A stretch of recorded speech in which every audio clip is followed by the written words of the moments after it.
Next topic के बारे में बात करते हैं। हमारा नेक्स्ट टॉपिक है non renewable and renewable sources of energy.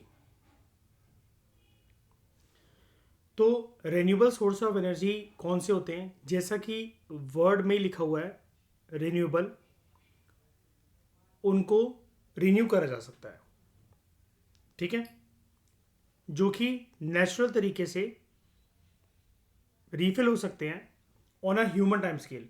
अब ह्यूमन टाइम स्केल पे बेसिकली ऐसा एक चीज़ है इसके अंदर इंपॉर्टेंट है कि इंसानों के कार्यकाल में, मतलब इंसानों का कार्यकाल से मेरा ये मतलब है कि जब तक जो ह्यूमन बींग्स हैं वो जब तक अर्थ पर है, और उन ह्यूमन बींग्स की आगे चलकर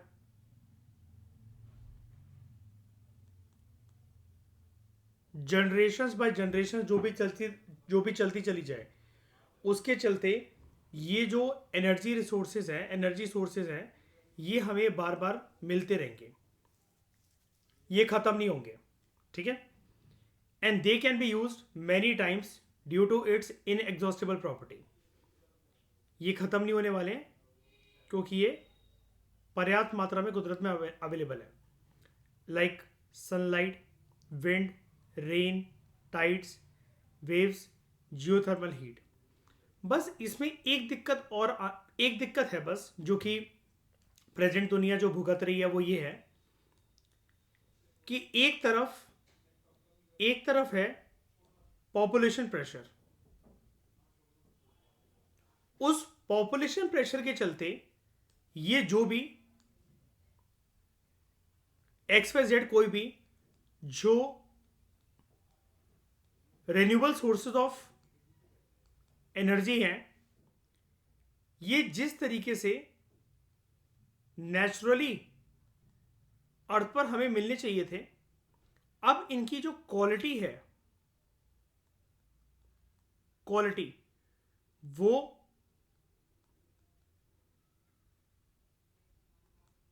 डिटोरेट होने लगी है, वो खराब होने लगी है, क्वालिटी डिटोरेट होने लगी है। जैसे कि आप विंड की बात करो, ठीक है, हवा चलती रहेगी, विंड मिल्स को स्थापित करके इलेक्ट्रिसिटी जनरेट करी जा सकती है, लेकिन ये जो नेचुरल जो सोर्सेस हैं जिनको बोले जा रहे हैं इनएग्जॉस्टेबल है, पॉपुलेशन प्रेशर के चलते इनकी क्वालिटी डिटेरियोरेट होने लगी है, खराब होने लगी है बहुत ज़्यादा।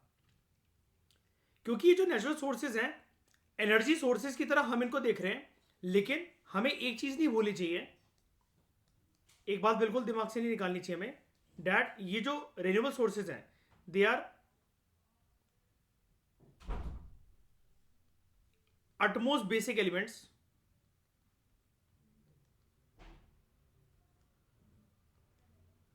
associated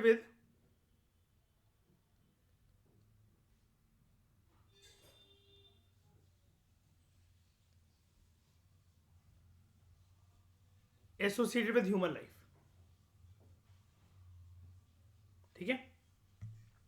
दूसरी जगह पर जो होते हैं नॉन रिन्यूएबल एनर्जी सोर्सेज, ये वो रिसोर्सेज होते हैं that do not revive itself at sufficient rate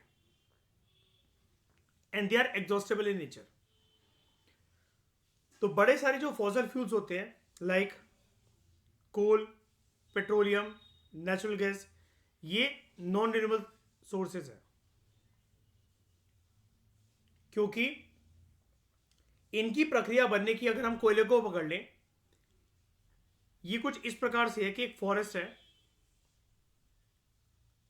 बहुत बड़े साइज का, वो सबमर्ज हो गया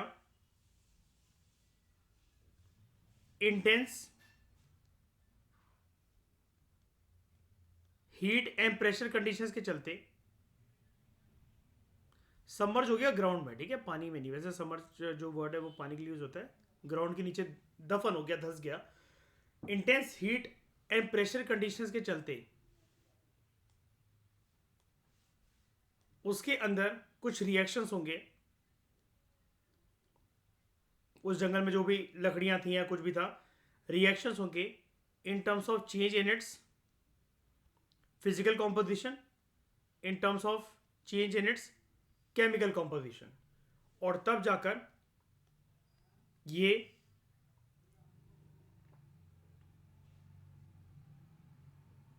थाउजेंड्स ऑफ ईयर्स में बन जाएगा कोल। और जिस जगह पर फॉरेस्ट, क्योंकि एक बहुत बड़ा इलाका होता है जंगल, जिस जगह पर, जिस एरिया में ये समर्ज हुआ था, वो बनेगी माइन। तो इसको कंप्लीट तरीके से इसलिए हम लोग कहते हैं कोल माइन। अब क्या है, हो सकता है बहुत बड़ा फॉरेस्ट एरिया जिसके अंदर बड़े सारे एनिमल्स, जीव जंतु थे, वो उसके साथ दफन हो गए अलग अलग जगह पर, चाहे वो समुद्र की सतह पर दफन हुए या फिर लैंड की सतह पर दफन हुए, यानी कि सी सरफेस या लैंड सरफेस, कहीं पर भी वो दफन हुए हैं लिथोस्फीयर के किसी भी पार्ट में, तो वो हमारे लिए एक एनर्जी सोर्स की तरह काम करने लग जाता है। फिर वो फॉसल न रहकर, फिर वो लकड़ी न रहकर एक एनर्जी सोर्स में कन्वर्ट हो जाता है, वो फ्यूल बन जाता है। दिक्कत इसके साथ ये है, इसको कैसे भी रिन्यूएबल सोर्स ऑफ एनर्जी तो कहा ही नहीं जा सकता, रिन्यू तो नहीं हो सकती है, लेकिन ये अच्छी खासी मात्रा में अर्थ पर अवेलेबल थी एक टाइम पर, ये सारे एनर्जी सोर्सेज अवेलेबल थे अर्थ पर अच्छी खासी मात्रा में टाइम पर। लेकिन हुआ क्या, ये जिस तरीके से जनरेट होते हैं और ह्यूमन यूज इनका जिस प्रकार से है, इनके अंदर एक मिसमैच देखने को हमें मिलता है, इनके अंदर हमें एक मिसमैच देखने को मिलता है। जैसे अगर एक न्यूट्रल पर्सपेक्टिव की बात करी जाए, एग्रीकल्चरल प्रोडक्शन, अब मैं उसको न्यूट्रल पर्सपेक्टिव क्यों बोल रहा हूं, जमीन से खेती बाड़ी बार बार करी जा सकती है, लेकिन इंसानों का रवैया इस प्रकार से है कि अब ये कहना गारंटी के साथ बेवकूफी होगी कि एक जमीन का टुकड़ा जिस पर खेती बाड़ी होती है, उस पर सदाबहार खेती बाड़ी होती ही रहेगी, करी जा सकती है बार बार। अब ये कहना थोड़ा सा एक 50-50% वाली बात या लट फैक्टर वाली बात लगती है, लेकिन फिर भी चलो मान लेते हैं एक लैंड है, उसकी प्रोडक्टिव कैपेसिटी है अटमोस्ट पोटेंशियल की, इन्फिनिट पोटेंशियल की, और वो जो है वो जमीन का टुकड़ा लोगों को अनाज देता है, फल देता है, सब्जियां देता है, सब कुछ देता है, इंसानों की आवश्यकताओं को और उनकी आवश्यकताओं की पूर्ति कर रहा है वो जमीन का टुकड़ा खेती बाड़ी के फॉर्म में। लेकिन इंसानों की जो यूज करने की जो क्षमता है, वो उस जमीन के टुकड़े की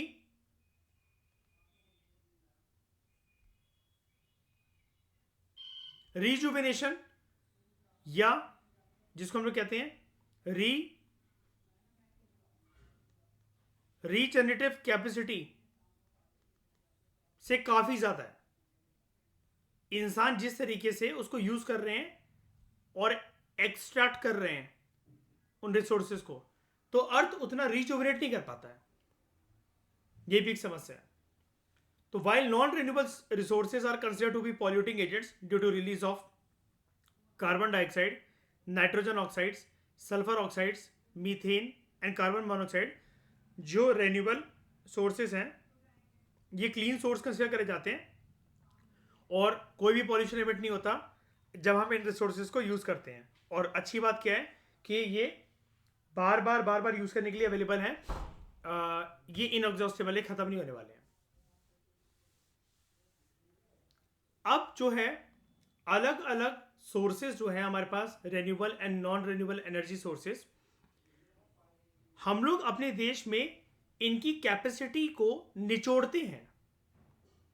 जैसा कि रेन्यूएबल सोर्सेज की बात करें, sunlight, wind, rain, tides, waves, geothermal energy, हम लोग इनकी क्षमता को खींचते हैं, इससे पावर जनरेट करते हैं, इससे एनर्जी जनरेट करते हैं, नॉन रिन्यूएबल एनर्जी सोर्सेज से भी जनरेट करते हैं। अब किससे कितनी पावर जनरेट होती है, हम इसको ओवर यूटिलाइज कर रहे हैं, अंडर यूटिलाइज कर रहे हैं, या एक सस्टेनेबल रेट पर ये सिलसिला चलते चला जा रहा है। इस चीज को हम लोग कहते हैं कि इसके लिए जो हमने अलग अलग सेटअप बना रखे हैं देश में, जैसे हवा की पावर को यूटिलाइज करने के लिए दो तीन एग्जांपल अगर मैं आपको बताऊं, हवा की पावर को यूटिलाइज करने के लिए क्या स्टैब्लिश कर रखा होगा हमारे देश ने? विंडमिल, है ना। पानी की पावर को यूटिलाइज करने के लिए वाटर टर्बाइंस, जमीन की क्षमता को यूटिलाइज करने के लिए जिसके अंदर हीट है, जियोथर्मल एनर्जी के वेंट्स, जो कि हो सकता है स्टीम निकाल रहे हो, गैस निकाल रहे हो, या फिर गरम गरम पानी निकाल रहे हो।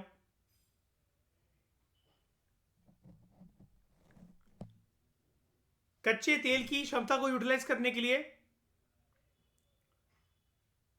कुछ ऑफशोर पेट्रोलियम सेटअप, पेट्रोलियम जो एक्सट्रैक्शन वाले जो यूनिट्स हैं उनको सेटअप करके रखा हो।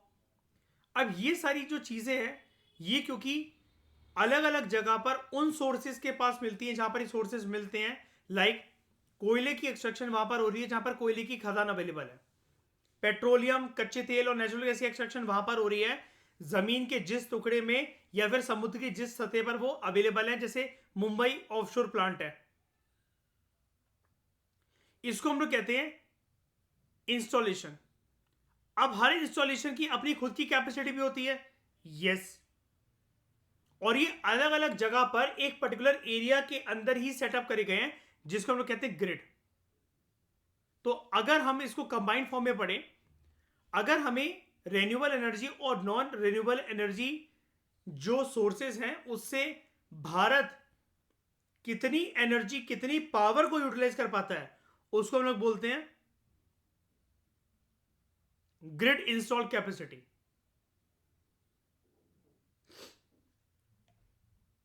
ठीक है।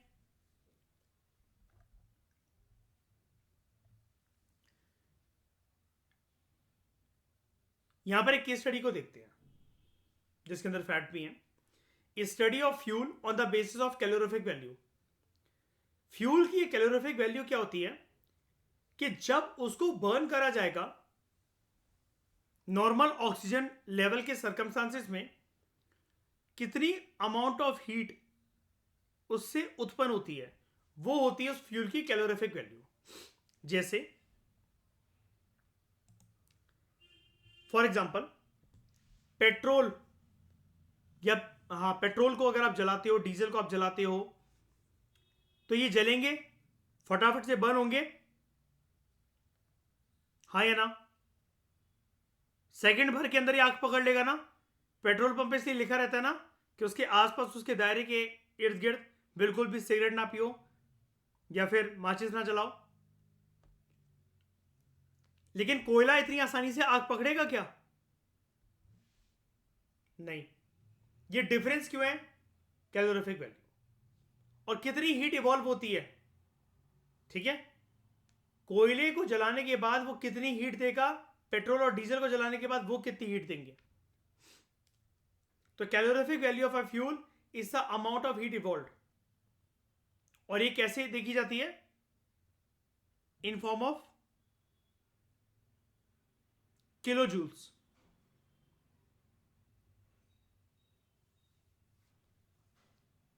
When 1 gram of the fuel is burned completely to form carbon dioxide and water, तो इसकी यूनिट क्या होती है? किलो जूल पर ग्राम, किलो जूल पर ग्राम कैलोरीफिक वैल्यू की ये यूनिट होती है। हायर कैलोरीफिक वैल्यू का मतलब क्या होता है फ्यूल की? It means better quality of fuel. क्यों? क्योंकि वो कंप्लीट बर्निंग को शो कर रहा है या इनकंप्लीट बर्निंग को शो कर रहा है?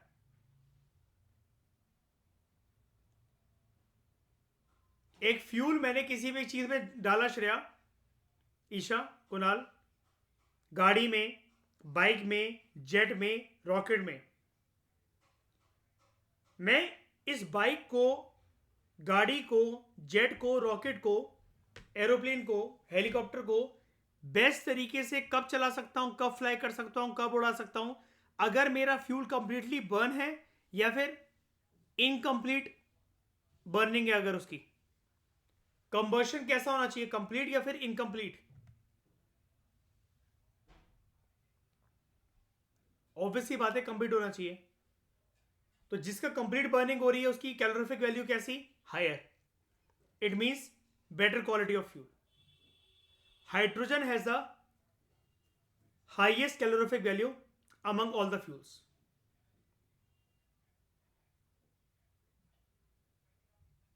ठीक है, यानी कि अगर आप कोयले को देखो, कोयला कंप्लीट तरीके से बर्न होता है?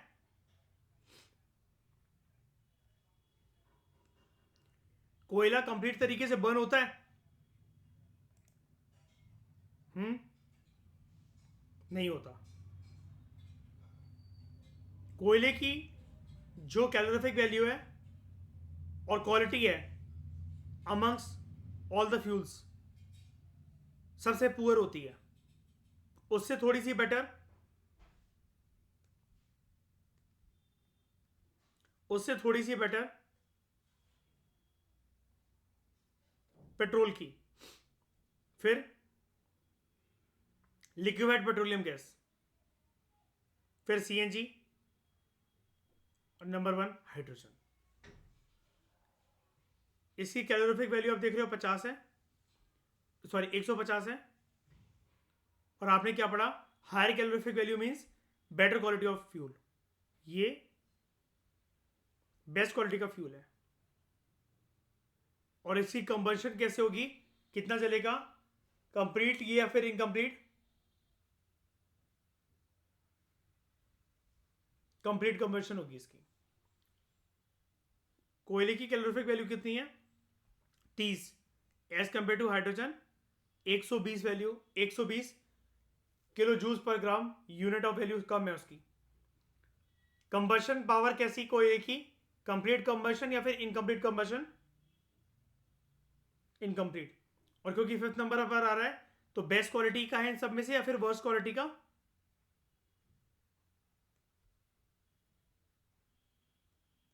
वर्स्ट क्वालिटी का फ्यूल है।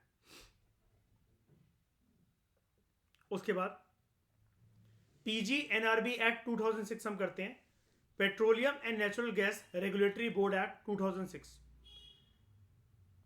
Petroleum and natural gas regulatory board, अगर हम सिर्फ बोर्ड की बात करें, इस बॉडी का गठन करा गया था साल 2006 में। इसके लिए एक एक्ट आता है सेम साल 2006 में, petroleum and natural gas regulatory board act 2006। The act provides petroleum and natural gas regulatory board. इसको करना क्या है, इसको किन जिम्मेदारियों से सौंपा गया? अब देखो दायरा तो इसका यही है, एक पेट्रोलियम, दूसरा नेचुरल गैस। तो इन्हीं क्षेत्रों में कुछ करेगा, इन्हीं टॉपिक से रिलेटेड। तो देखते हैं, petroleum and natural gas regulatory board regulate करेगा कौन कौन से प्रोसेसेस को? पेट्रोलियम, पेट्रोलियम प्रोडक्ट्स और नेचुरल गैस से related refining process, processing process, storage process, transportation, distribution, marketing and sale. अब यहां पर मैंने आपको बताया दायरे इसके दो ही हैं, पेट्रोलियम, नेचुरल गैस। तो इसमें लिखा हुआ है साफ तरीके से, देख लो, excluding production of crude oil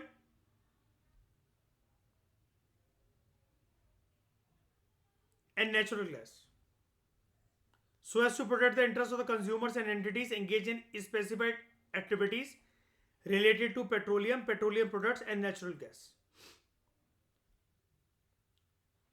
and to ensure uninterrupted and adequate supply of petroleum, petroleum products and natural gas in all parts of the country, and to promote competitive market and for matters connected therewith or incidental thereto। मतलब कोई भी चीज जो petroleum, petroleum products and natural gas के साथ related है। यहां पर आप जो एक्सक्लूड कर रहे हो ना, सिर्फ क्रूड ऑयल को एक्सक्लूड करना, ये नहीं, नेचुरल गैस नहीं, नेचुरल गैस तो इंक्लूड है। Excluding production of crude oil, natural gas तो है ही ना, petroleum, petroleum production, natural gas.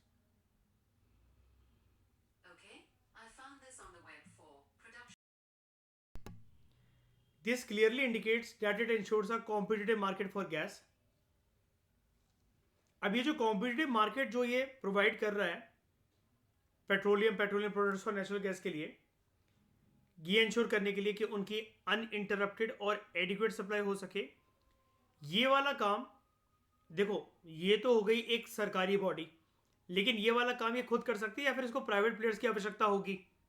Petroleum products और नेचुरल गैस की distribution, sale, storage, distribution, manufacturing, price वगैरह डिटरमाइन करने के लिए आवश्यकता होगी कि नहीं होगी? बिल्कुल होगी। ठीक है, शुरू शुरू में आपको पता है ना शाइनी, श्रेया, के ये सारा का सारा जो चीज़ें हैं फ्यूल वगैरह, इसका मालिकाना हक सरकार रखती थी, है ना। एलपीजी रिफॉर्म्स के बाद देखें प्राइवेट प्लेयर्स को एंगेज करना पड़ा प्रॉपर तरीके से, डिस्ट्रीब्यूशन, स्टोरेज, सप्लाई, प्रोसेसिंग, ये सारा काम सरकार खुद नहीं संभाल सकती है ना। तो this clearly indicates that it ensures a competitive market for gas. An appellate tribunal established under section 110 of the Electricity Act 2003, it shall be the appellate tribunal for Petroleum and Natural Gas Regulatory Board 2006। देख रहे हो, एक important fact films के लिए बन सकता है ये। जो एपिलेट ट्राइब्यूनल होगा petroleum and natural gas regulatory board का, मतलब आप अपील कर सकते हो यहाँ पर, कोई भी दिक्कत है, डिमांड सप्लाई के अंदर कुछ मिसमैनेजमेंट है, कंपनीज के बीच में कुछ भेड़ा पे, जो कुछ भी है, कुछ भी इशू है XYZ, तो वो एपिलेट ट्राइब्यूनल जो कि स्टैब्लिश करा गया है under section 110 of the electricity act 2003, वही same appellate tribunal petroleum and natural gas regulatory board के लिए वर्क करेगा। यानी कि इलेक्ट्रिसिटी एक्ट के तहत स्टैब्लिश करा गया एपिलेट ट्राइब्यूनल वर्क कर रहा है as an appellate tribunal for petroleum and natural gas regulatory board also. Okay, यानी कि बिजली विभागों से संबंधित कोई वाद विवाद हो तो उसका जो एपिलेट ट्राइब्यूनल है, क्या उसी एपिलेट ट्राइब्यूनल में पेट्रोलियम एंड नेचुरल गैस से जुड़े कुछ वाद विवाद कंपनीज के सॉल्व हो सकते हैं, अप्लाई करे जा सकते हैं। बिल्कुल ये चीज़ है, ये फिल्म्स का एक बहुत मेजर फैक्ट बन सकता है। और ये अभी की बात नहीं है, मतलब मैं जितने सालों से प्रिपरेशन कर रहा हूँ, ये हर साल करंट अफेयर्स वगैरह की कंपाइलेशन में या पूरे साल में कहीं ना कहीं देखने को मिलता ही है। लेकिन आपके लिए अच्छी बात ये है, स्टैटिक बुक में आपको ये वाला फैक्ट बताया जा रहा है, बहुत अच्छी बात है। हाँ, वैसे भी जिस चैप्टर के अंदर जो जो बातें होनी चाहिए ना, इस बुक ने कोई भी चीज़ मिस नहीं कर रखी है। बस साइंस एंड टेक्नोलॉजी को लोग पढ़ना मतलब पसंद नहीं करते हैं, फिर वो सोचते हैं बाद में पढ़ लेंगे। और इन्हीं दो चीज़ों में लोग जो हैं वो बड़े सालों से ठुक रहे हैं, 5-6 साल से। दो चीज़ें, एक मेडिवल इंडियन हिस्ट्री, एक साइंस एंड टेक्नोलॉजी, और एक एनवायरनमेंट और इकोनॉमिक्स। ये 4 चीज़ें हैं जिसको लोग इग्नोर करते हैं, बाद में पढ़ने का सोचते हैं, और प्रीलिम्स को क्लियर करने के लिए यही इंपॉर्टेंट है। अब हम लोग बात कर रहे थे, एक बात हमारी अधूरी रह गई, ये बीच में आ गया था, ये PGNRB एक्ट 2006। हम यहाँ पर ये देख रहे थे कि जो ग्रिड इंस्टॉल्ड कैपेसिटी है हमारे देश में रेन्यूएबल सोर्सेज को यूटिलाइज करने से संबंधित और नॉन रेन्यूएबल सोर्सेज को यूटिलाइज करने से संबंधित, ठीक है, उसको हम देखते हैं। Grid connected total including non renewable and renewable sources. तो total installed capacity sector wise कितनी है, जो जो चीजें इंपॉर्टेंट होगी मैं आपको वो बता दूंगा, आप उसी को प्रिपेयर करना। ये नंबर्स इंपॉर्टेंट नहीं है, लेकिन फिर भी जो चीजें इंपॉर्टेंट है वो मैं आपको पक्का बताऊंगा। 30 अप्रैल 2023 तक, यानी कि इस साल तक अगर हम देखें, लेटेस्ट फिगर डोंट वरी, हमें इकोनॉमिक सर्वे बता देगा।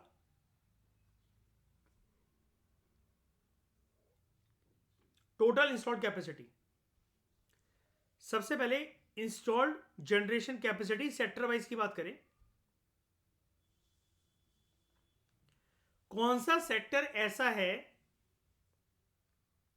जिसका योगदान हमें रेन्यूएबल और नॉन रेन्यूएबल सोर्सेज की एक्सट्रैक्शन के मामले में सबसे ज्यादा मिलता है। अब सवाल ये उठता है कि क्या ये जो जनरेशन कैपेसिटी है हमारे देश में, ये किलोवाट है, गीगावाट है, या मेगावाट है? तो आपके सामने आंसर क्या है? मेगावाट।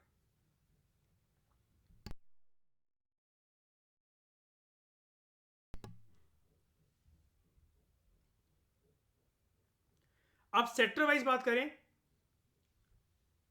यहां पर 3 सेक्टर हैं, central sector, state sector, private sector, यानी कि central government, state government and private players. सबसे ज्यादा इंस्टॉल जनरेशन कैपेसिटी किसकी है? आप बस एक चीज को देखो, ऑर्डर देखो इसका, प्राइवेट प्लेयर्स की है सबसे ज्यादा, 2,10,810 मेगावाट। लेकिन आप बस इतना याद रखना, 50% से भी ज्यादा, मोर देन 50% जो टोटल जो पावर जनरेशन कैपेसिटी है रेन्यूएबल और नॉन रेन्यूएबल सोर्सेज से, वो प्राइवेट प्लेयर्स ने स्टैब्लिश कर रखी है हमारे देश में। नंबर 1 पे ही आता है, मोर देन 50%, 50.6 यानी कि ऑलमोस्ट 51%। उसके बाद कंट्रीब्यूशन है स्टेट सेक्टर का, फिर आता है सेंट्रल सेक्टर। स्टेट सेक्टर इसलिए क्योंकि आप कोयले की खदान की बात कर लो एक एग्जांपल के तौर पर, कोलकाता में अगर कोयले की माइंस अगर मिल रही हैं, उसको वेस्ट बंगाल की सरकार ज्यादा अच्छे से रेगुलेट कर सकती है और वो उसी के दायरे के अंदर आएगा, ना कि सेंट्रल गवर्नमेंट।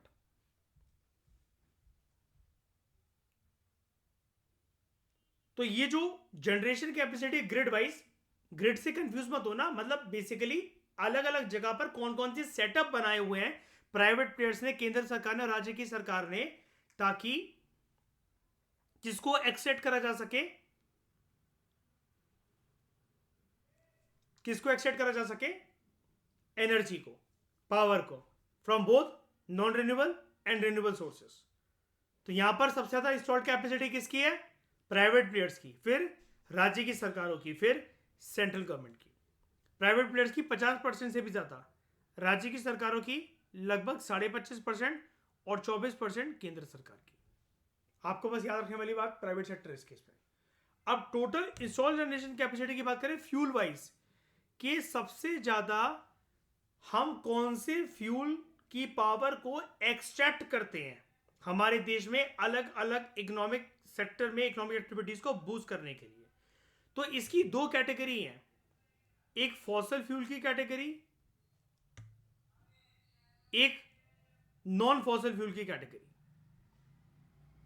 अब नॉन फॉसल फ्यूल को क्या मैं ये भी बोल सकता हूं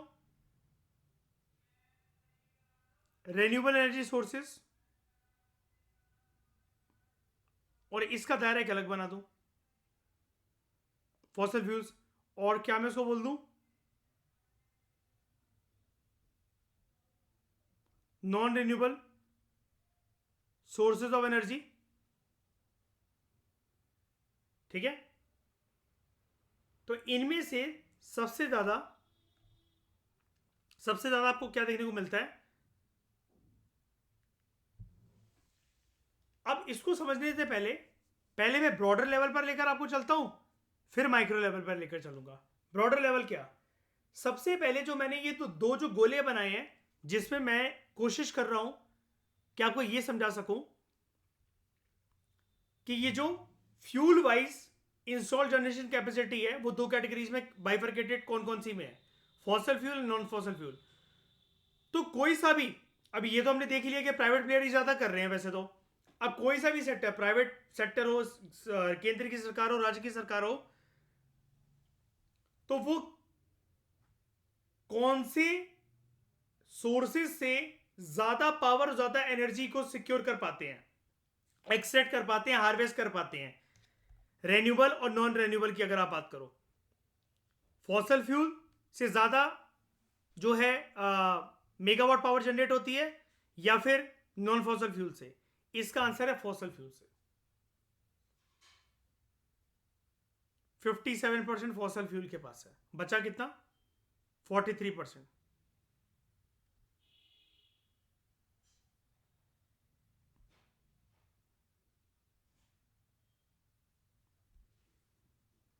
टोटल फॉसल फ्यूल, इससे कितनी पावर एनर्जी जनरेट हो जाती है हमारे देश में private sector, government sector, central government, state government sector के द्वारा? 57%। जबकि नॉन फॉसल फ्यूल की कैपेसिटी कितनी है? 43%। क्या ये चीजें सही जा रही हैं? हमारे देश में? क्या ये चीजें सही जा रही हैं?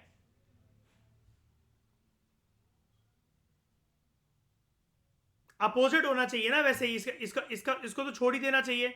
जितना बच गया है, हम क्यों फालतू में शाइनी, श्रेया, कुणाल, ईशा उसको निचोड़े फॉसल फ्यूल्स वाले को, है कि नहीं? हमें अब ज्यादा फोकस किस पे करना चाहिए? किसकी इंस्टॉल कैपेसिटी को बढ़ाने के ऊपर? नॉन फॉसल फ्यूल के fossil fuel? Non fossil fuel.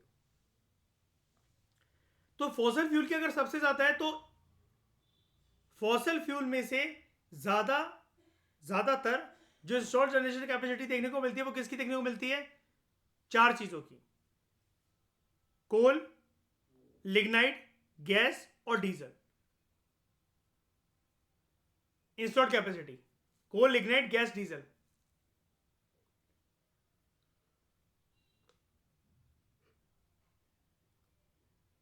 इनमें से सबसे ज्यादा शेयर किसका है इन terms of megawatt install generation capacity?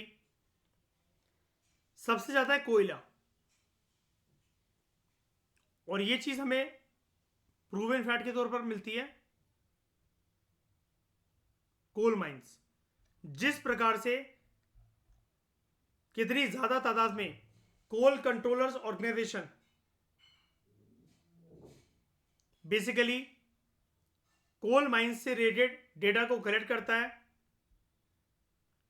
और कोल मिनिस्ट्री ये सीसीओ के साथ मिलकर कोल माइंस की एलोकेशन और कैसे ये जो है बिडिंग प्रोसेस के थ्रू बोलियां जो लगती हैं उसके थ्रू कोल ब्लॉक जो है वो बांटे जाते हैं।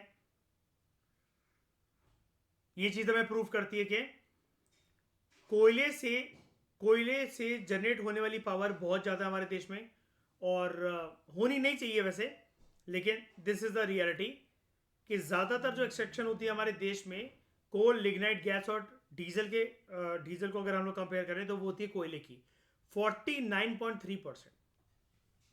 49.3%। तो सबसे ज़्यादा कोयला, फिर गैस,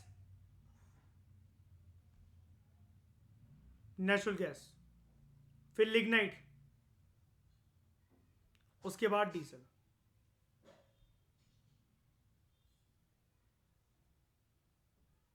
तो ज्यादातर इंस्टॉल जनरेशन कैपेसिटी किसकी है? फॉसल फ्यूल की। उन फॉसल फ्यूल में से भी कैसे? पहले कोयला, फिर लिग्नाइट, फिर गैस और फिर डीजल। पहले कोयला फिर गैस फिर लिग्नाइट। ये 3 है ना, आपको दिख नहीं रहा होगा आई थिंक।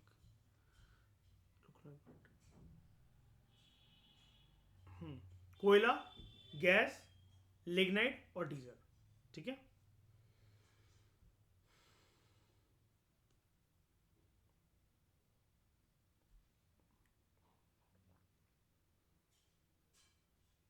उसके बाद हम बात करते हैं इसकी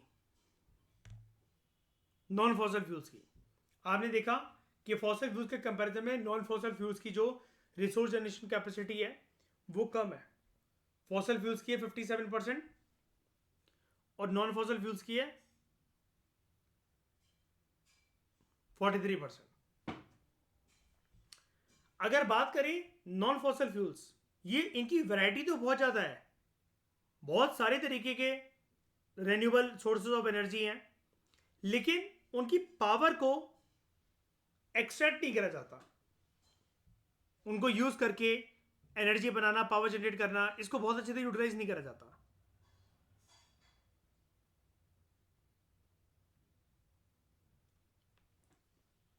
तो बात करें अगर हम लोग इनमें से सबसे ज्यादा किसकी जनरेट होती है पावर, किससे होती है?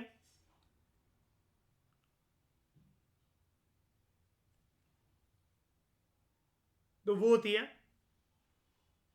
Wind, solar and other renewable energy.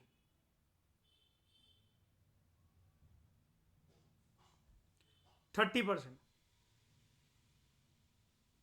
उसके बाद सोलर एनर्जी 16.1%। फिर हाइड्रो एनर्जी 11.2%। फिर विंड एनर्जी 10.3%। टॉप की चार्ट देख रहे हो, wind, solar and other renewable energy, यहां पर तीनों चीजें कंबाइंड है। उसके बाद सिर्फ सोलर एनर्जी को अगर अलग रख के आप देखो तो वो नंबर 2 पर, हाइड्रो एनर्जी नंबर 3 और विंड एनर्जी नंबर 4। 5वें पर आ जाएगा BM power and cogen 2.5%। Waste to energy नहीं, स्मॉल हाइड्रो पावर, छोटे छोटे डैम्स वगैरह जो बनाकर जितनी भी जनरेट करी जाती है पावर, वो 1.2%। तो ये आपका, एक सेकेंड, इसको हम ऐसे कर देते हैं, नंबर 5, नंबर 6, नहीं ये 6 नहीं है, 1.6 नीचे वाले का, न्यूक्लियर एनर्जी नंबर 6 1.6% है ये। 1.2% स्मॉल हाइड्रो पावर, और 8 क्या बचा, वेस्ट टू एनर्जी 0.1%। ये डेटा किसका है, सेंट्रल इलेक्ट्रिसिटी अथॉरिटी का। आप ये भले पूरा याद मत कर पाओ, बस आपको मोटा मोटी इतना पता होना चाहिए। यूपीएससी इतना डेप्थ में ड्वेल नहीं करता, करेगा भी तो इसकी भी कोई गारंटी नहीं है, लेकिन फिर भी हमें कहीं तो ब्रेक लगाना ही है, क्योंकि एक लिमिटेशन हमें एक्सेप्ट करनी पड़ेगी, हम सब कुछ लर्न नहीं कर सकते हैं। फिर भी ये चीज़ ईजी है कि आप मैक्रो लेवल से अगर इसको ऐसे देख लो कि अगर बात करी जाए सेक्टर की, तो सेक्टर में सबसे ज़्यादा कौन जनरेट करता है, किसकी ग्रिड पावर की सबसे ज़्यादा जनरेशन कैपेसिटी है, private sector, more than 50%, right. अगर फ्यूल वाइज बात करो आप, तो फॉसल फ्यूल्स की इंस्टॉलेशन कैपेसिटी हमारे देश में ज़्यादा है या फिर नॉन फॉसल फ्यूल्स की, फॉसल फ्यूल्स की। उन फॉसल फ्यूल्स में भी सबसे ज़्यादा किसकी, कोयले की। नॉन फॉसल फ्यूल्स की अगर आप बात करो तो उसमें सबसे ज़्यादा किसकी, wind, solar and other renewable energy की, बस बात खत्म। और अगर फॉसल फ्यूल्स में से अगर आप बात करो सबसे कम किसकी, डीजल। नॉन रिन्यूएबल ये इसमें, सॉरी, नॉन फॉसल फ्यूल या फिर रिन्यूएबल एनर्जी सोर्सेज में सबसे कम किसकी, वेस्ट टू एनर्जी। और सेक्टर में सबसे कम किसका कंट्रीब्यूशन, सेंट्रल गवर्नमेंट का। खत्म। पर इसको देखो, जो मैंने आपको बताया है ना, मैंने आपको देखो फैक्ट्स पे करते ज्यादा, मैंने आपको यहां पर भी एनालिसिस दी है कि ज्यादा कम किसका कम, ये सर्कल बनाकर किसका सबसे ज्यादा किसका कम है, ये असेंडिंग ऑर्डर डिसेंडिंग ऑर्डर में ज्यादा से कम से ज्यादा कैसे बढ़ रहा है, गिर रहा है। ऐसे ही क्वेश्चन, ट्रेंड बेस्ड क्वेश्चन आते हैं यूपीएससी में, आपको पता होना चाहिए। तो हम बात करते हैं नॉन रिन्यूएबल सोर्सेज की, और उसमें सबसे पहले देखते हैं कोयले को, जिसको बोला जा रहा है it is a solid nature of fuel. आपने क्या देखा इसके बारे में, कोयले की तारीफ में अगर देखा जाए तो आपने क्या देखा कि अमंग्स ऑल द फ्यूल्स, चाहे फिर वो रिन्यूएबल हो नॉन रिन्यूएबल हो, सबसे ज्यादा पावर जनरेशन कैपेसिटी और जो ग्रिड सेटअप है हमारे देश में मेगावाट की फॉर्म में, वो कोयले के ही है ना। कोयले से सबसे ज्यादा पावर जनरेट हो रही है हमारे देश में, यस। लेकिन अगर सारे फ्यूल्स की बात करी जाए, सबसे घटिया क्वालिटी भी इसी की होती है। क्यों होती है, क्योंकि इसकी calorific value in terms of kilo joules per gram कैसी है, सबसे कम है, 30 है। यानी कि इसका कंप्लीट कंबशन होता है कि इनकंप्लीट कंबशन होता है, इनकंप्लीट, लेकिन फिर भी बड़े सारे सेक्टर्स में यूज करा जा रहा है इस वजह से। और कोयले का प्रोमिनेंट यूज क्या हमारे देश में क्या बनाने के लिए काम आता है,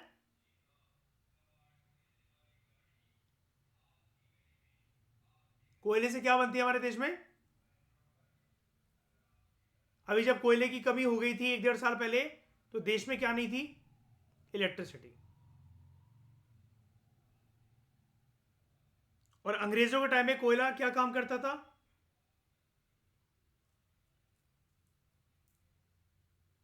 ट्रेनों को चलाने के लिए काम आता था, पता है वाली बात। है ना।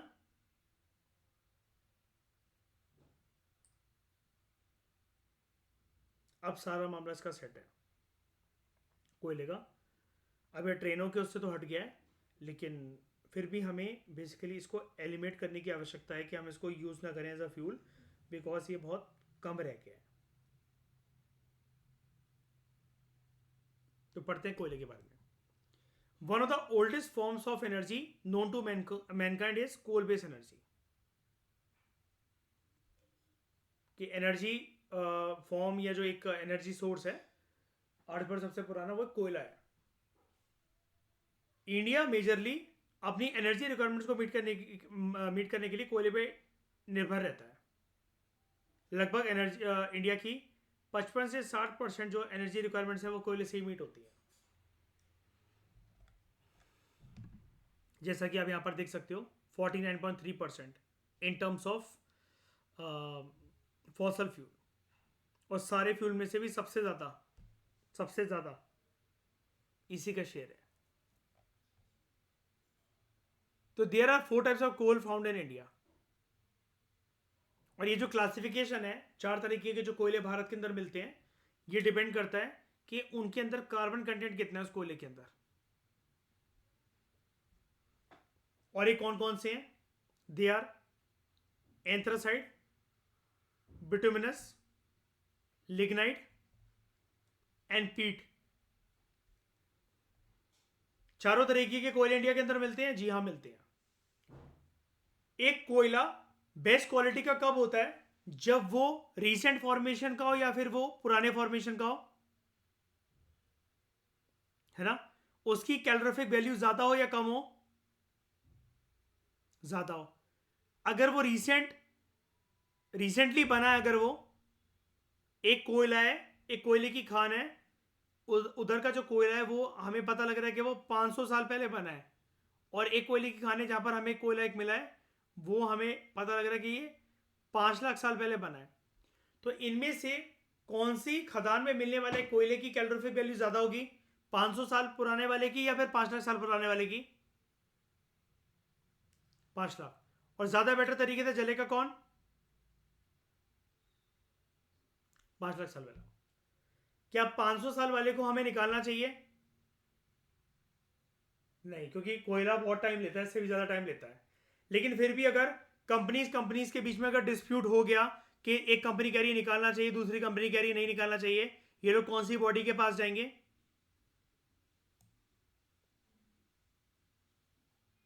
कोल कंट्रोलर्स ऑर्गेनाइजेशन।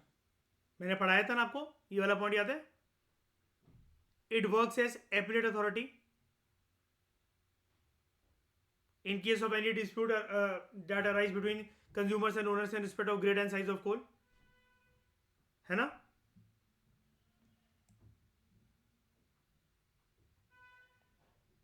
फिर हम बात करते हैं इसकी चारों तरह की कोयले की।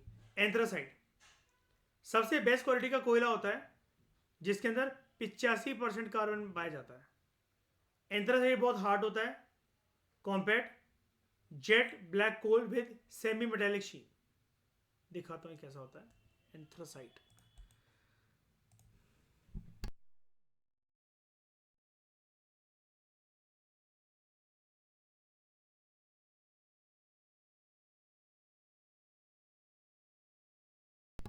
ये होता है एंथ्रासाइड। अब शीन का मतलब क्या होता है? शाइन। ऐसा लगता है ये किसी कोई मेटल है, सेमी मेटल है। ये देखो,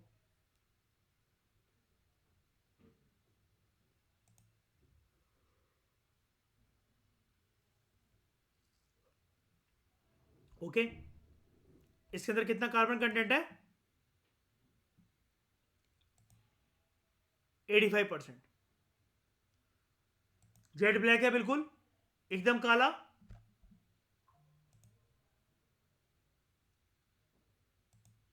ठीक है, ओके। फिर बिटुमिनस।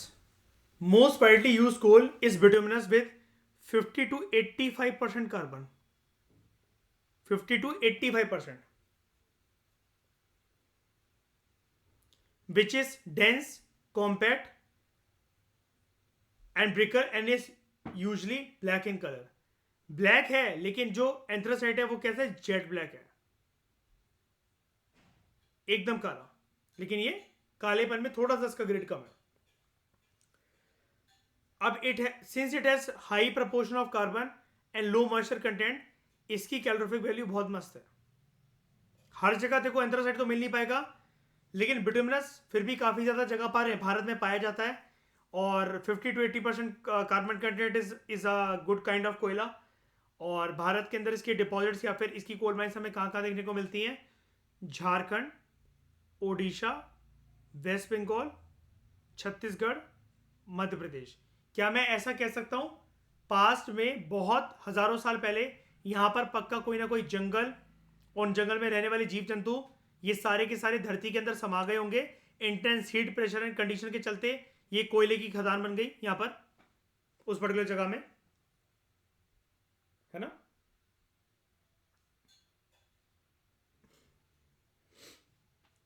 तो ये इसकी फोटो दिखाता हूं मैं आपको, बिटुमिनस।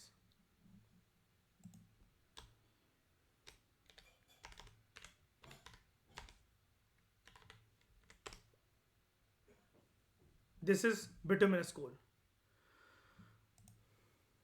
ये वाला काला है ये। 50 to 80% इसके अंदर कार्बन कंटेंट है। और ये आपको काफ़ी सारी जगह मिल जाएगा। एंथ्रासाइड भले ही काली बहुत सारी जगह ना मिले। हाँ, आप देखने में इसको आपको लग सकता है कि ये भी जेड ब्लैक ही है ना। ठीक है, लेकिन हर जगह पर नहीं होता। इसका colour content blackish to slightly greyish होता है। और ये एंथ्रासाइड की तरह इतना ज़्यादा शाइन नहीं करता जैसे उसका सेमी मेटेलिक एक शाइनी पार्ट था इसका, लेकिन इतना नहीं है, इतना शाइनी सरफेस नहीं है इसका।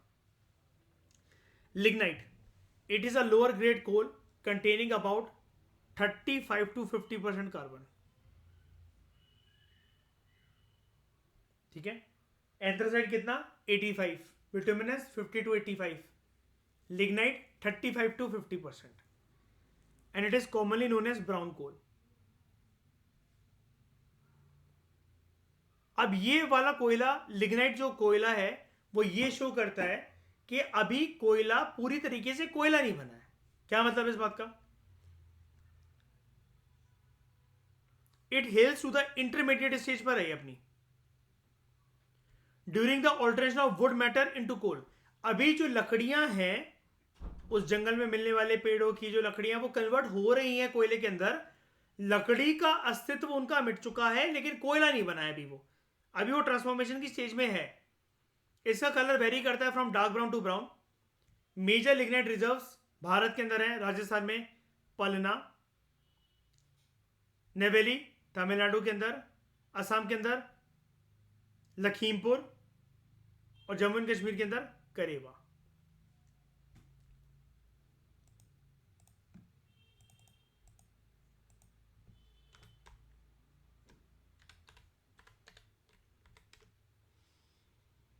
ये लिग्नाइट क्या बोल रहा था कलर के बारे में, ब्राउन कलर इसको बोला जाता है। इसका कलर वेरी करता है from dark brown to slight brown. ये डार्क ब्राउन, स्लाइटिश ब्राउन है, लाइट ब्राउन है, ठीक है, कह सकते हो ये वाला। अभी देख रहे हो, काइंड ऑफ ऐसा नहीं लग रहा शाइनी, जैसे लकड़ी लकड़ी सी है अभी भी, है ना। कोयला बन सकता था, बनने नहीं दिया गया इसको, इसलिए इसको बोले जा रहे ट्रांसफॉर्मेशन स्टेज पर था ये अपनी। लकड़ी का अस्तित्व मिट चुका है, पूरी तरीके से लकड़ी नहीं है, लेकिन पूरी तरीके से कोयला भी नहीं बना है। लकड़ी की स्टेज को छोड़कर नेक्स्ट बर्थ ले चुका है, लेकिन कोयले के अवतार में पैदा नहीं हुआ अभी। फिर है पीट। पीट अपनी पहली स्टेज में पड़ा हुआ है। ऐसे कोयले को निकालने का मतलब है सबसे बड़ी बेवकूफी, कुछ भी नहीं होने वाला इससे। और ये पीट और लिग्नाइट इतना पॉल्यूशन करते हैं ना जिसकी कोई हद नहीं। और मॉइस्चर कंटेंट भी होता है इनके अंदर काफी ज्यादा, तो अच्छे से बर्न भी नहीं होते हैं लीड और ये पीट और lignite. The first stage of transformation of wood into coal results in peat containing less than 35% carbon. It is sometimes sufficiently compact to be used as good fuel without constructing into bricks. With no support, it burns like wood, giving less heat and fuming more smoke. मैंने बताया ना बहुत pollution करते हैं, leaving behind a lot of ash.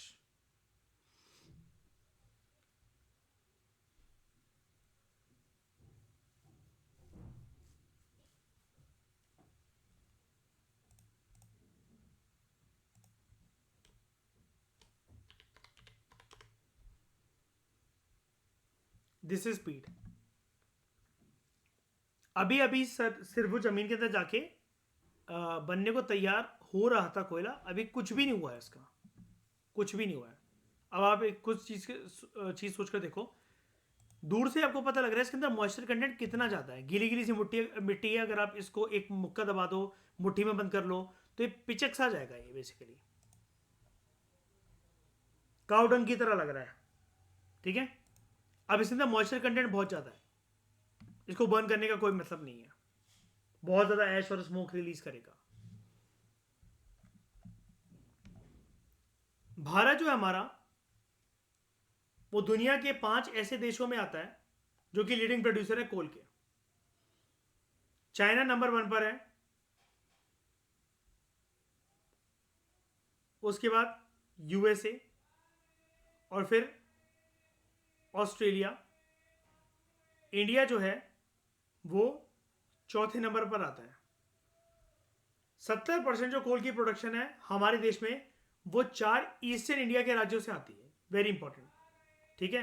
4 eastern India के जो देश हैं वहां पर हमारे देश में 70% कोयले की प्रोडक्शन तो वहीं से हो जाती है। एक आपका छत्तीसगढ़, दूसरा झारखंड, तीसरा उड़ीसा, और चौथा West Bengal. Other leading producer are, अगर दक्षिण भारत की तरफ चले हम लोग, मिडिल और सेंट्रल इंडिया और वेस्टर्न इंडिया, आंध्र प्रदेश, मध्य प्रदेश और महाराष्ट्र। इंडियन कोल के अंदर बेसिकली क्या है, भारत का कोयला अच्छा होता है कि बुरा होता है? पहले बताओ, बहुत अच्छी क्वालिटी का कि नहीं है? क्योंकि अभी ये कोयला बहुत रीसेंट ओरिजिन का है, बहुत पुराने ओरिजिन का नहीं है। इंडियन कोल के अंदर ऐश कंटेंट काफी हाई है, काफी हाई रहता है, but the amount of sulphur content is very low. तो burning of coal in thermal power plant generates various pollutants in air. ये इंडियन कोल की बात हो रही है, like CO2, SO2, carbon dioxide, sulphur dioxide, nitrous oxide, nitrogen oxides, etc. Mercury is also released into the air from the combustion of coal.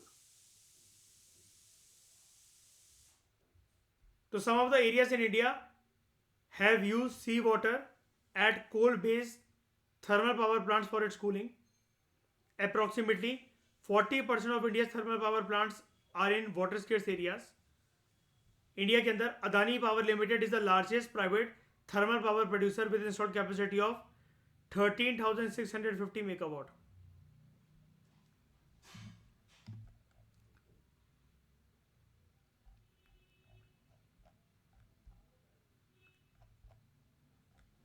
फिर बात करते हैं हम लोग एक एक्ट की, कोल माइंस नेशनलाइजेशन एक्ट 1973।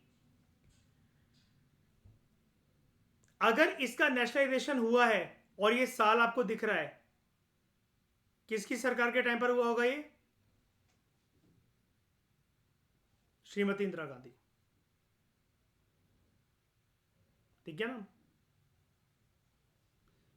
तो India coal industry was predominantly driven by private sector after independence. सबसे पहले कोल सेक्टर को कौन चला रहा था? प्राइवेट सेक्टर चलाता था इसको, है ना। until the Indira Gandhi government decided to transfer all coal holdings to Coal India through Coal Mines Nationalization Act of 1973। सिर्फ इसी के साथ नहीं, इन्होंने बैंकों के साथ भी ऐसे ही करा था ना। जिन बैंकों के पास 50 करोड़ से ज्यादा जो फंड पड़ा हुआ था, उन सबको इन्होंने प्राइवेटाइजेशन से हटाकर पब्लिक सेक्टर बैंक बना दिया था ना, ठीक है। 20 बैंकों के साथ ऐसा करा गया था, धीरे धीरे करते करते स्टेज बाय स्टेज। तो India coal blocks are allocated on an auction basis, उनकी ऑक्शनिंग होती है।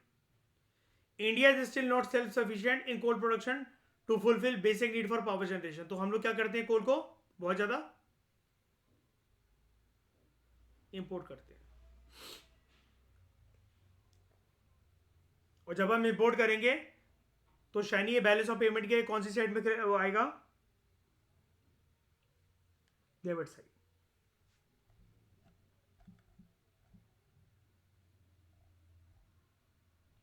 अब कोयले की यहां पर बात हो रही है, तो एक टॉपिक और कर लेते हैं छोटा सा कोयले से related, coal ash which is hazardous to human health. Coal ash एक वेस्ट होता है that is left after combustion of coal. ये वाला टॉपिक मैंने आपको लाइव करवाया था, आपको मेरी वीडियो याद है जहाँ पर मैंने कैमरा ओपन करा था? अभी कुछ महीनों पहले की बात है, पिछली सर्दियाँ जब गई थी, तो मैंने वो पिछली सर्दी जाने वाली थी, मैंने आपको रियल कोयला जलाकर दिखाया था कैमरे के सामने, है ना? और फिर उसकी राख भी दिखाई थी मैंने जब, और ये वाला टॉपिक हमने PMFIS से करा था, है ना? तो ये सारा वही है। यहाँ पर भी बहुत अच्छा गिवन है, PMFIS के अंदर भी गिवन है। आपकी जहाँ आपकी मर्जी जहाँ से करना हो, मेरे को बस इसके अंदर ये वाला पॉइंट लर्न करवाना होता है आप लोगों को। आप बस ये वाला पॉइंट लर्न कर लो कि कोल ऐश के अंदर कौन कौन से हैवी मेटल्स पाए जाते हैं। मैंने आपको पहले भी बोला था, यूपीएससी प्रीलिम्स में क्वेश्चन ये वाला पूछ चुका है। वो उसको बहुत वो उत्सुक रहता है कि कौन कौन से कहाँ के इंग्रेडिएंट्स किस किस के अंदर होते हैं, ठीक है? जैसे प्रोसोफिस जूली फ्लोरा, जब 2018 में उसने मुझसे प्रीलिम्स में वाला क्वेश्चन पूछा, मैं तो मार्क कर आ गया था कि ये ब्यूटी प्रोडक्ट्स में यूज होता है ये। मैं सोचा होता होगा कोई क्रीम व्रीम में यूज होने वाला, जो चौथा ऑप्शन था उसका, मैं तो उसको मार्क कर आ गया था। मुझे बाद में पता लगा वो इन्वेसिव प्लांट स्पीशीज था। तब मुझे उस अटेम्प्ट में एक बात और समझ में आ गई थी कि मुझे जो लग रहा है, मेरे लगने से कुछ नहीं होता। अगर मेरे पास नॉलेज नहीं है उस चीज़ को सॉल्व करने की, तो मुझे या तो वो छोड़ देना चाहिए, या फिर ये समझ आना चाहिए कि वो मेरी औकात के बाहर है, ठीक है? लेकिन ऐसे जो क्वेश्चंस होते हैं इन्वायरमेंट वाले, जिसमें हमें थोड़ी बातें सुनी सुनाई होती है, थोड़ा ऐसा लगता है कि यार दो ऑप्शन के अंदर फंस के रह गए, रट्टा मतलब रट्टा मारना पड़ेगा, चांस ले, रट्टा नहीं, वो ये तुक्का मारना पड़ेगा, ब्लफ करना पड़ेगा। उस चीज़ को अवॉइड करने के लिए आपको कुछ चीज़ें ऐसी हैं जहाँ पर बहुत अच्छे से आपको वो पता होना चाहिए, ठीक है? अब इसका चाहो तो आप कोई एक एब्रीविएशन बनाकर लर्न कर सकते हो, या अच्छे बच्चों की तरह शॉर्टर में भी लर्न कर सकते हो, आपकी मर्जी। एब्रीविएशन बना लेना तो ज़्यादा अच्छी बात है, और मुझे भी बता देना, मेरे साथ भी शेयर कर देना। Coal ash is the waste that is left after combustion of coal, ठीक है? तो कोल एश,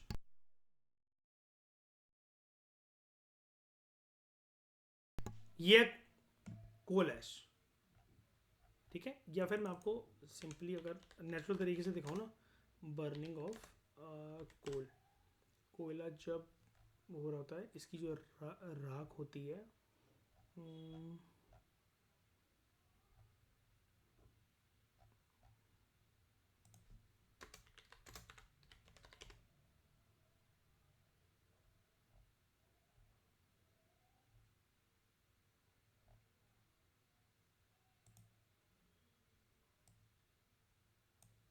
मिल गया। ये इसकी जो साइड में राख होती है, जो वाइट वाइट है ना, ये जब जैसे जो जल रहा है, जितना जल रहा है, लेकिन ये बुझने के बाद ये सारा राख राख में कन्वर्ट हो जाएगा, ये कोल ऐश है। सिंपल टर्म्स में ये कोल ऐश है। कोल ऐश के अंदर very important, it includes flying ash also, जो कि फाइन पाउडरी पार्टिकल्स होते हैं that are carried up the smoke stack,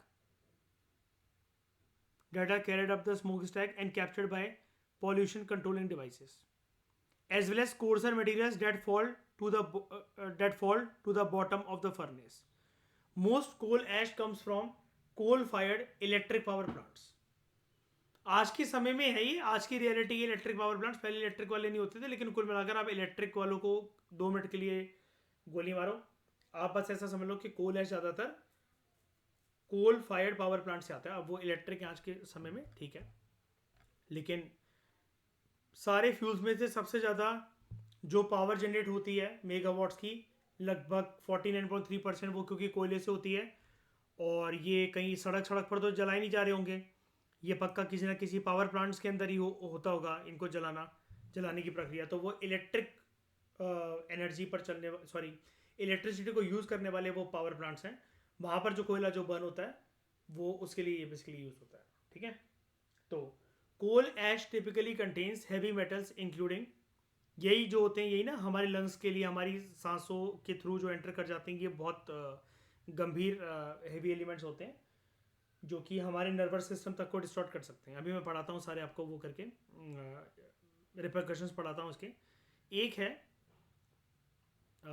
arsenic, दूसरा लेड, फिर मर्क्यूरी, फिर कैडमियम, फिर क्रोमियम और selenium, as well as aluminium, antimony, barium,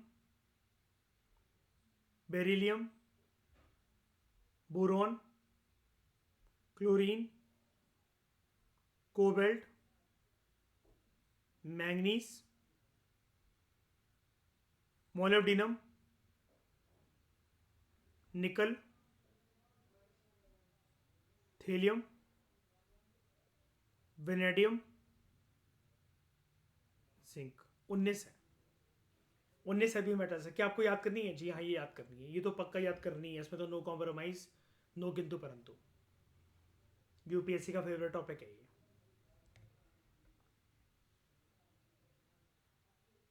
आज क्योंकि इकोनॉमिक डेवलपमेंट के नाम पर जो पर्यावरण के साथ जो खिलवाड़ हो रही है, जिसमें कोयला बहुत ज़्यादा यूज़ होता है, ठीक है, तो ये जो मैटर्स रिलीज होते हैं, यूपीएससी आपसे एक्सपेक्ट करता है कि आप ये लर्न करो। एज वेल एज दूसरा जो सेकंड बेस्ट टॉपिक जो उसका है वो है PM 2.5 and PM 10। Particular matter 2.5 है, पर्टिकुलर मैटर 10 के जितने भी जो वो पॉल्यूटेंट्स होते हैं वो 10 साल के पेपर उठाकर देख लो, आपको प्रूफ मिल जाएगा प्रीलिम्स के। Environmental Protection Agency (EPA), it has found that living next to coal ash disposal site can increase one's risk of cancer or other disease। अगर आप ऐसी जगह पर रहते हो, एनवायरमेंट प्रोटेक्शन एजेंसी का कहना है कि अगर आप ऐसी जगह पर रहते हो जहाँ पर ये कोल ऐश के डिस्पोजल का काम चल रहा है, या फ्लाइंग ऐश कोल ऐश बेसिकली उड़ रही है, आपके घर तक आ रही है, आपकी बालकनी तक आ रही है, आप उसके पास रहते हो, तो वो आपको नेकेड ऐसे हो सकता है कभी कभार दिखे भी ना।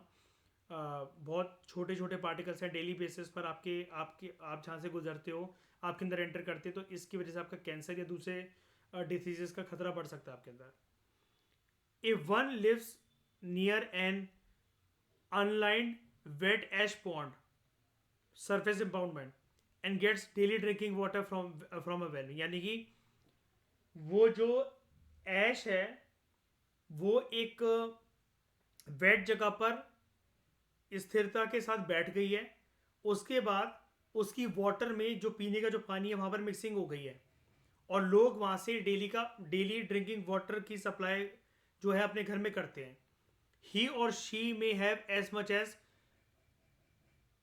he or she may have as much as 1 in 50 chance of getting cancer from drinking arsenic contaminated water। जिसके अंदर ये जो पहला पहला ये ना, हाँ, आर्सेनिक, आर्सेनिक से प्रभावित जो वाटर है वो जो है, ऐसा पानी जो पिएगा तो पर्सन को कैंसर हो सकता है। अब इसका मतलब हुआ क्या है? One lives near an unlined wet ash pond. Unlined wet ash pond का मतलब ये होता है, सिंपल सी बात देखो, मैं आपको एक विलेज का पॉन्ड दिखाता हूँ।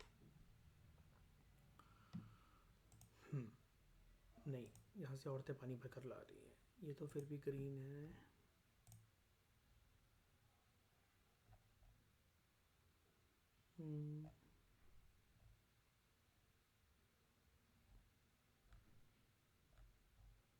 ये मान लेते हैं।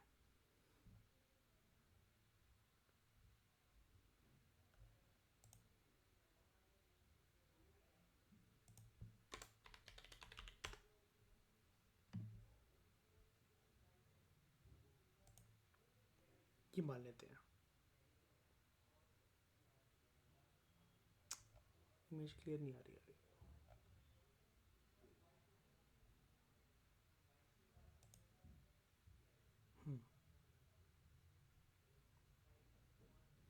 ये एक तालाब है गांव का, आसपास के जितने घर आप देख रहे हो, ये लोग यहाँ से पानी भरते हैं पीने के लिए, मान लो, ठीक है, गांव के पास कोई सोर्स नहीं है, कोई कुआं है या जो भी है, ये यहाँ से पानी भरते हैं। अब यहाँ पर क्या है, ये अनलाइंड है, ये कहीं से भी ढका तो नहीं हुआ है, या कोई इसकी कोई लाइनिंग नहीं है, और ऐसे ही एक तो पॉन्ड दिखा दिया मैंने को, पॉन्ड से ज़्यादा बेटर मेरे को आपको वैली दिखाना चाहिए था वैसे।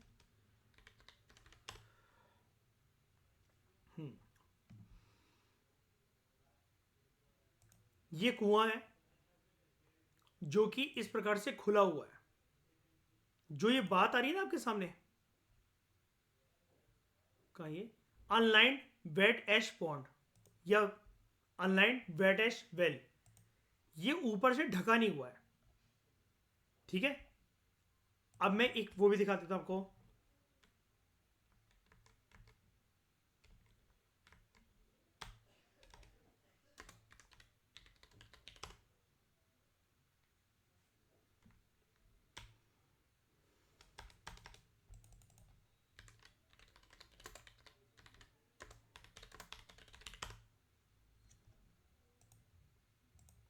इस तरीके से कवर्ड है, कोई जाली वाली बिछाकर उसको कवर करा हुआ है, और जब जिसको जो आना हो फिर वो उठाए और पानी यहाँ से मतलब वो करके उसके बाद वो पिए पानी, ठीक है।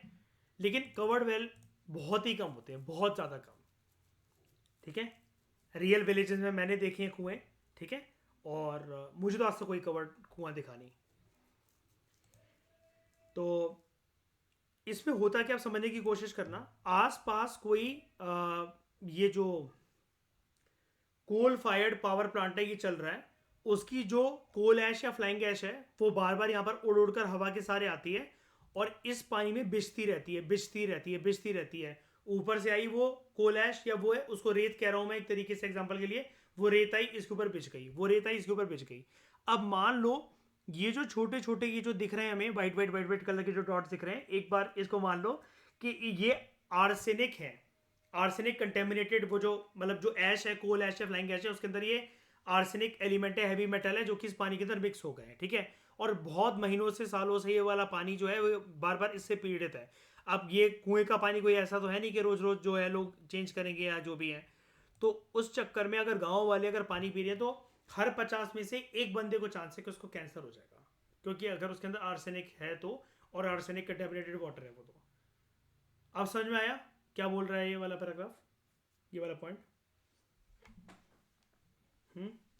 ठीक है। मतलब बेसिकली शाइनी श्रेया ऐसी बात है ना कि खुला पानी आपने छोड़ दिया है, छत पर रखा हुआ है, बगल में कोई पावर प्लांट चल रहा है, अब उसके ऊपर कोई उड़ उड़ कर रेत वेत ये सब कुछ आएगी तो वो कंटेमिनेटेड तो है ही।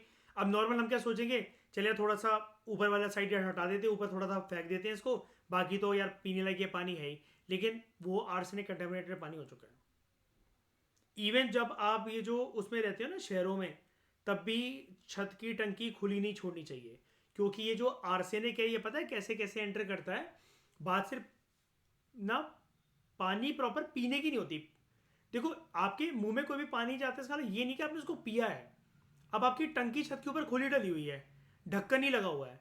दिल्ली में तो ना क्या होता है कि जब डेंगू फैलता है ना, तो ये जो एमसीडी वाले होते हैं ये चेक करने आते हैं सबकी पानी की टंकियां। हर साल में 2 बार ये चाबियां मांगते हैं सारे लोगों से। और जिसकी भी छत खुली हुई होती है, मतलब ये जो छत में जो टंकी जो होती है उसका ढक्कन खुला हुआ होता है, तो वो एक वार्निंग दे देते हैं कि वो करो, ढक्कन बंद कर दो। अगर जिसका ढक्कन ही नहीं है छत की टंकी पे, तो वो फोटो खींच के ले जाते हैं, और फिर 5,000 रुपए से लेकर 8,500 रुपए तक का जुर्माना लगता है दिल्ली वालों पे। हर साल की बात है ये, ठीक है। तो यहां पर क्या है, ये तो हो गया चलो वो डेंगू के केस के लिए आते हैं। लेकिन आपने मान लो चलो लड़ झगड़ कर वो करके उसको जो बंदा आया जो फोटो लेकर गया वो आपने उसने आपसे डेंगू के लिए कहा, आपने चलो ढक्कन लगवा लिया। लेकिन उस खुली हुई टंकी को जो आप यूज कर रहे थे जिसमें आपका ढक्कन नहीं भी लगा हुआ है, तो आप वहां पर क्या रिस्क को इनवाइट कर रहे हो। आप बेसिकली वहां पर अगर आसपास कोई भी इंडस्ट्रियल एक्टिविटी हो रही है जहां पर कोयला यूज हो रहा है, अगर वो उड़ उड़कर या फिर नहीं भी हो रही है, दूर दराज में हो रही है हवा के थ्रू, कोयला उड़ उड़कर इतने महीनों में इतने सालों में आपकी पानी की टंकी में मिल रहा है ना। पानी की टंकियां तो लोग सालों सालों साफ नहीं करवाते हैं। रोज आपने पानी भरा, वो हल्का सा कम हुआ फिर पानी भर गया, वो थोड़ा सा कम हुआ फिर आपने मोटर चलाई फिर वो भर गया। जो जो लोग घर के नहाने जा रहे हैं ना, तो ऑब्वियसली बात है, आपको ये तो कह नहीं सकता कि नहाते हुए मेरे मुंह में पानी नहीं जाता है या फिर मेरे चेहरे पे पानी नहीं आता है, हल्का सा भी पानी मेरे लिप्स पे टच नहीं होता है। वो भी एक आर्सेनिक कंटेमिनेटेड जो वाटर है, अगर वो आपके लिप्स पर टच हो रहा है, टेस्ट बर्ड में टच हो रहा है, जीभ तक जा रहा है, आप कुल्ला तो कर ही रहे हो ना, ब्रश तो कर ही रहे हो ना। बात ये भी हो जाती है ना, हर पानी में इसलिए मैं बोल रहा हूँ पीने वाला नहीं होता। ब्रश तो करा है आपने, कुल्ला तो करा है ना। रात को सोने से पहले भी आप ब्रश करते हो, सुबह उठते साथ भी आप ब्रश करते हो, फिर जब आप कहीं से आते हो ऑफिस वगैरह से तब भी आप कुल्ला वगैरह करते हो। तो या घूम फिर कर आए जो भी आए, आपने मुंह धोया, तो कुछ ना कुछ पानी तो टच होता ही है ना आपके टेस्ट बर्ड्स, आपके आपके टंग पर, आपके लिप्स पर। तो वो जो चीज़ है अगर उसके आर्सेनिक है तो ये लंबे समय के अंदर एक खतरा बन सकता है। लेकिन जो आपने डायरेक्टली कंज्यूम करो, जो आपके स्टमक तक जा ही जा रहा है, भर भर के जा रहा है, 2 से 4 ग्लास जा रहा है, दिन में पूरा 12 से 15 ग्लास जा रहा है, ये फिर खतरनाक वाली बात है। ये गांव के लोगों को अगर ऐसे ये जो खुली चीज़ है, ये तो मैंने शहर की बता दी खुली टंकी, लेकिन अक्सर 95% लोग अपनी टंकियां बंद ही रखते हैं शहरों में। और काली टंकियां जो बड़ी बड़ी लगी होती है उनमें ढक्कन ऑलरेडी होता ही है, या फिर वो ढक्कन टूट भी जाता है तो लोग उसके ऊपर ढक्कन रखकर एक ईंट वगैरह रख देते हैं, ठीक है। खुली टंकी वैसे भी नहीं रखते हैं लोग, ठीक है। जागरूकता अगर लोगों में हल्की फुल्की होती है तो। लेकिन गांव में जो ओपन तालाब हैं, ये जो ओपन कुएं हैं, ये बहुत खतरनाक चीज़ है, बात समझ में आई अच्छे से? उसके बाद, इफ ईटन, ड्रंक और inhaled, these intoxicants can cause cancer and nervous system impact. अब देखो वही वाली बात आ गई ना, मैं आपको क्यों बता रहा था कुल्ला करने वाली बात या फिर मुंह धोने वाली बात। अगर आपने इनको गलती जबान पर रख दिया, अगर पी लिया या फिर इनहेल आप कर रहे हो, ठीक है, इनहेल तो चलो आप मतलब आपको पता भी नहीं लगेगा आप कब इनहेल कर गए। अब हर टाइम पे आप पागलों की तरह मास्क लगा के तो घूम नहीं सकते, है ना, मुंह पर हिजाब पहनकर तो निकल नहीं सकते। तो नेचुरल तरीके से भी तो आपको अपनी स्किन का एक्सपोजर रखना पड़ेगा। हर टाइम पर आपके पूरी जिंदगी मास्क लगा के घूमते रहोगे मरते दम तक क्या? ठीक है।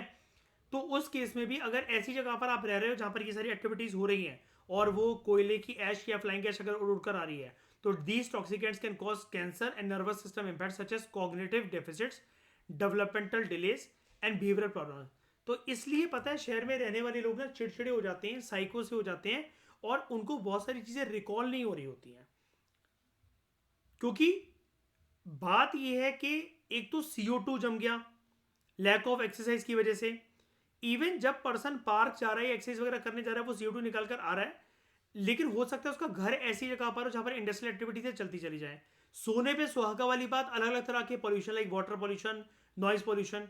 दिल्ली में हमेशा पीने का पानी साफ नहीं आता है। यमुना का यहाँ का गटर का पानी क्लीन होकर क्लोरीन डलकर आता है दिल्ली वालों के घरों में, मैंने आपको बताया भी था। जिनके घरों में बोरिंग की मोटर नहीं लगी हुई है, बोरिंग की मोटर लगवाना वैसे भी क्योंकि ग्राउंड वाटर टेबल दिल्ली का भी कम हो रहा है, तो वो ना लोग करप्शन के थ्रू पुलिस वालों को पैसे वगैरह खिलाकर तब वो करवा लेते हैं, और उसमें भी पुलिस वाले तगड़े पैसे लेकर जाते हैं। फिर जो भी डिपार्टमेंट होता है, जो भी आता है, बोरिंग की अब मोटर लगवाना ना इतना आसान नहीं है दिल्ली में। अगर आप नया घर बनवा रहे हो, मान लो कि अपन घर बनवा रहे हैं नया दिल्ली के अंदर, तो वो बोरिंग की मोटर अगर आपको लगवानी है जिसके अंदर 24 घंटे पानी चलता है, तो वो काम अब दिल्ली के अंदर इलीगल है। अगर आपके वो घर में मोटर है तो वो पैसे लगाकर आपने कराया, और अगर मैं आपकी कंप्लेंट कर दूँ अगर MCD में, तो आप जो जिस जगह पर वो आपकी मोटर लगी हुई है वो उखाड़ के वो आपको ले जाएंगे, और आपके ऊपर तगड़ी पेनल्टी लगेगी फिर लाखों रुपए की। क्योंकि आप ग्राउंड वाटर टेबल को फिर मतलब वो कर रहे हो, डिस्टॉर्ट कर रहे हो मतलब बेसिकली, और आपने रूल्स के अगेंस्ट आकर करप्शन का पैसा देकर या फिर धांधलेबाजी से आपने उसको लगवाई है। तो they can also cause heart damage, lung disease, respiratory disease, kidney disease, reproductive problems, gastro intestinal illness, birth defects and impaired bone growth in children. इसलिए लंबे समय के लिए जो शहर है दुनिया भर के, सिर्फ बात ना दिल्ली की नहीं रह गई है, दुनिया भर के जो मेट्रोपॉलिटन सिटीज हैं वो रहने लायक नहीं रह गई है। ठीक है। Environmental protection agency, it estimated at 140 million tons of coal ash are generated annually. Arsenic is one of the most common and the most dangerous pollutant from coal ash. ये जो 19 है ना, इन 19 में से सबसे खतरनाक जो इनका बाप है वो है आर्सेनिक। ठीक है। अभी हम ये जो पढ़ भी रहे थे ना, ये जो तालाब वाली बात और कुएं वाली बात, उसके अंदर हम ये तो पढ़े थे आर्सेनिक कंटेमिनेटेड वाटर, ये देखो ये लिखा हुआ है। ठीक है। उसके बाद environmental protection agency also found that living near ash ponds increases the risk of damage from cadmium, lead and other toxic metals. Coal ash recycling poses, कोल ऐश की जब रिसाइकलिंग होती है, अब रिसाइकलिंग कैसे होती है मैंने आपको बताया था ना, फ्लाइंग ऐश कोल ऐश को कलेक्ट कर कर ईंटें वगैरह बनाई जाती हैं, सीमेंट में, रोड की कंस्ट्रक्शन में ये मटेरियल यूज होता है। याद है सारी बातें PMFIS से, एनवायरमेंट से, है ना। तो ये सब चीज़ें जो हो रही है, जो वर्कर्स वहाँ पर काम कर रहे हैं उनको भी हेल्थ रिस्क है, specially where the ash is expose to water. For example when sprinkled as cinders on snowy roads, spread as agricultural fertilizer और used as landfill और to fill abandoned mines। क्योंकि जब आप उसको गिराओगे बोरियों से तब भी तो वो उड़ेगा ना।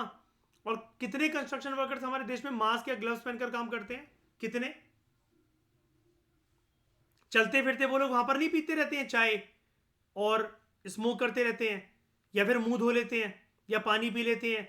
जो जैसे मतलब मान लो बोरिंग का काम चल रहा है, तो जो वर्कर्स हैं मतलब मान लो, और घर का काम भी साइमल्टेनियसली चल रहा है, मतलब घर की कंस्ट्रक्शन हो रही है और बोरिंग की खुदाई भी हो रही है, बोरिंग की मोटर खुद रही है।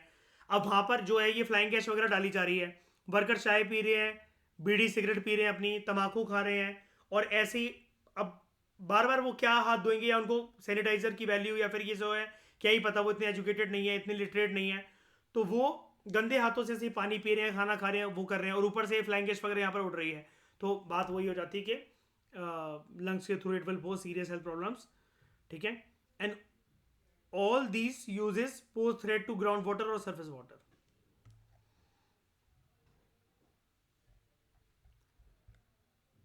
तो इस डिस्कशन में दोस्तों फिलहाल इतना ही। Thank you very much for discussion.